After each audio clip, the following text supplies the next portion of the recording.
दूसरा वो क्रूप है, काली भी थी, उनको मत लाना। जब वो सामने आती हैं तो हमारे शगुन बिगड़ जाते हैं। बच्चे ने जाकर के घर कहा कि माँ आप कल से स्कूल नहीं जाएंगे मुझे छोड़ने। बोली क्यों बेटा? मेरे दोस्त ऐसे ऐसे कहते हैं। माँ ने जवाब दिया ठीक है बेटा, लेकिन तुम होशियारी से स्कूल जाना, अपना ध्यान रखना। बोली ठीक है।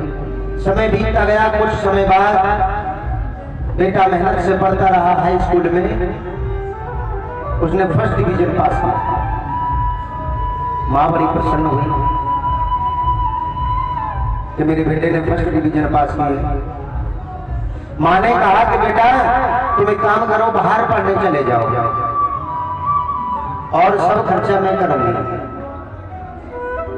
बेटा ने कहा ठीक है माँ। अब माँ जहां 2 घर में झाड़ू पोछा करती थी वहां 4 घर में करने लगे अपने बेटे के लिए। बेटे को स्कूल पढ़ाने बाहर भेज दिया। जब 2 साल हो गए, 3 साल हो गए, 4 साल बाद बेटे का खत आया और माँ के पास खत में लिखा था कि माँ भगवान की कृपा से तुम्हारी मेहनत से मैं अधिकारी बन गया। और अधिकारी कौन से बन गए? वो डीएम बन गए। माँ को बड़ी प्रसन्नता हुई कि आज मेरा बेटा, मैंने इतनी मेहनत कर करके झाड़ू पोछा कर करके अपने बेटे को पढ़ाया और आज वो डीएम बन गया। बड़ी खुशी हुई। माँ ने कहा ठीक है कभी तो मिलने आएगा। ठीक 2 साल बाद एक और खत आता है। उस खत में लिखा था कि माँ मैंने भगवान की कृपा से तुम्हारे आशीर्वाद से एक बहुत बड़े घर से विवाह भी कर लिया, लेकिन माँ को दर्शन करके नहीं दी। ये संस्कार की बात बता रहा हूं मैं आप सभी भक्तों को कि माँ बाप के प्रति संस्कार कैसे होने चाहिए। माँ ने कहा कोई बात नहीं, मेरे बेटे ने शादी की है, बहुत अच्छी बात है, बहू को लेकर आएगा तो खुशियां मनाऊंगी। समय बीतता गया। कुछ समय बाद एक और खत आया। उस खत में लिखा था कि माँ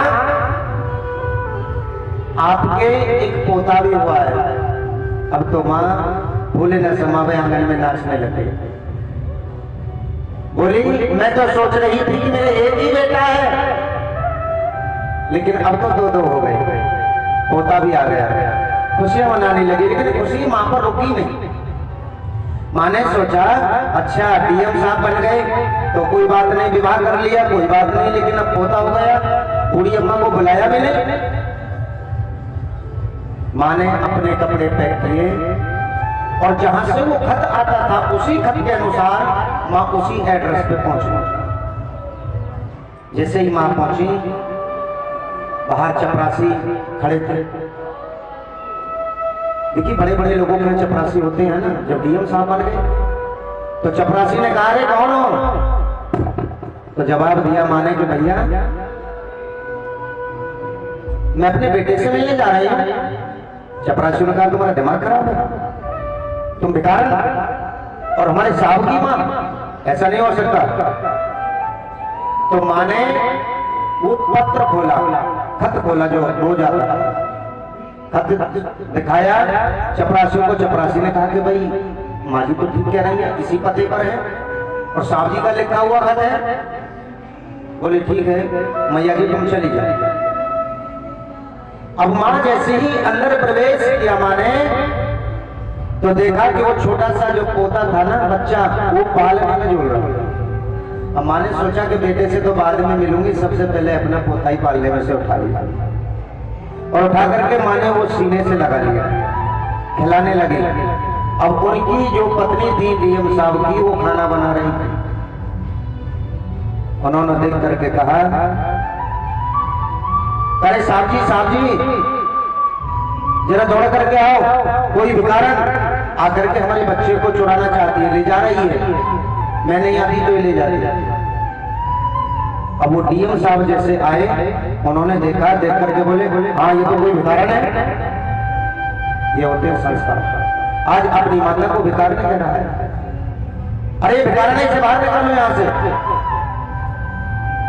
दियान साहब अपनी माँ से कहने लगे, अरे तुझे कितने पैसे चाहिए, क्यों आई थी मेरे बच्चों को चुराने के लिए, चली जाए यहां से। एक माँ तो माँ होती है। माँ अपने कलेजे पर हाथ रख करके रोने लगी, फूट फूट करके। आज इसी दिन देखने के लिए मैंने तुझे डीएम बनाया, जो आज तू मुझे धक्का मार करके घर से बाहर निकाल रहा है। माँ रोती हुई चिल्लाती हुई दरवाजे से बाहर हो गई और उन चपरासियों से कहने लगी कि भैया मेरे कुछ कपड़े बाहर रह गए हैं, अगर अनुमति हो तो मैं अपने वस्त्र लेने चली जाऊं। बोले हाँ जा सकती हो। मैया ने कहा कि बेटा चपरासी से कि तुम एक काम करो, मेरा एक खत लिखो। और खत लिखवा करके वो मैया अपने पल्ले से बांध करके अंदर घर में प्रवेश किया। और माँ ने देखा कि सामने एक पंखा था, जो छत वाले पंखे होते हैं ना। माँ ने साड़ी को उतारा और पंखे से लटक करके आत्महत्या कर दी। किस वियोग में मरी माँ कि मैंने अपनी आंख भी बेटे को दी, चार चार घरों में झाड़ू पोछा कर करके तुझे पढ़ाया लिखाया, दुनिया की मुसीबतें मैंने झेली, 9 महीने तुझे कोख में पाला, क्या इसलिए?